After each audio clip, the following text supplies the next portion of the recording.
पहाड़ों के दामन में एक छोटा सा गांव था, नूरपुर। वहां के लोग मेहनती, नेक दिल और खुश अखलाक थे। खेत लहलहाते, बच्चों की हंसी गूंजती और शाम को सब लोग चिराग जलाकर रब का शुक्र अदा करते। लेकिन एक दिन अचानक खुशियों पर नहुसत का साया छा गया। गांव के कुनबे का पानी काला हो गया, फसलें सूखने लगे और रातों को अजब खौफनाक आवाजें सुनाई देने लगे। बच्चे बीमार, जानवर मुर्दा और दरख्तों पर काले कौवे चक्कर लगाने लगे। लोग डर के मारे जमा हुए। बुजुर्ग ने कहा, ये किसी जादू का असर लगता है। शायद काली जादूगरनी वापस आ गई। ये नाम सुनते ही सबके चेहरे जर्द पड़ गए। कहा जाता था कि कई साल पहले एक औरत जुलेखा पहाड़ के ऊपर अकेली रहती थी। गांव वालों ने उसे चुड़ैल समझकर वहां से निकाल दिया था। अब वो बदला लेने लौटी थी। अगली रात गांव के करीब एक धुआं उठा। एक झोंपड़ी से काली आग भड़क रही थी। लोग करीब गए तो एक खौफनाक औरत नजर आई। बाल बिखरे, आंखें सुर्ख, हाथ में सांप जैसी लाठी।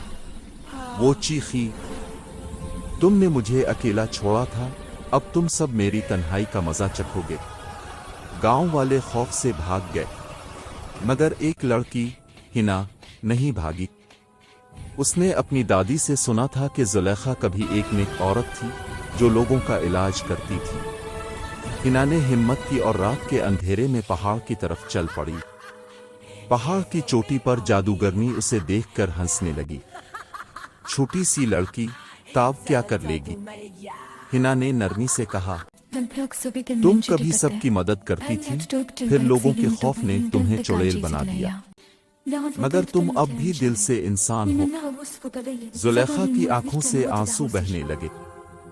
बरसों के दुख उसकी आवाज में लरजने लगे। मैं तन्हा थी, किसी ने मेरा दर्द नहीं समझा। हिना ने इसका हाथ थामा। अगर तुम चाहो तो हम तुम्हें फिर से अपनाएंगे। गांव को तुम्हारी ताकत की जरूरत है, तुम्हारे बदले की नहीं। जादूगरनी के अंदर की नफरत पिघलने लगी। उसने लाठी जमीन पर मारी और एक नीली रोशनी चारों तरफ फैल गई। कुनबे का पानी साफ हो गया, फसलों ने सर उठाया, बीमार ठीक हो गए।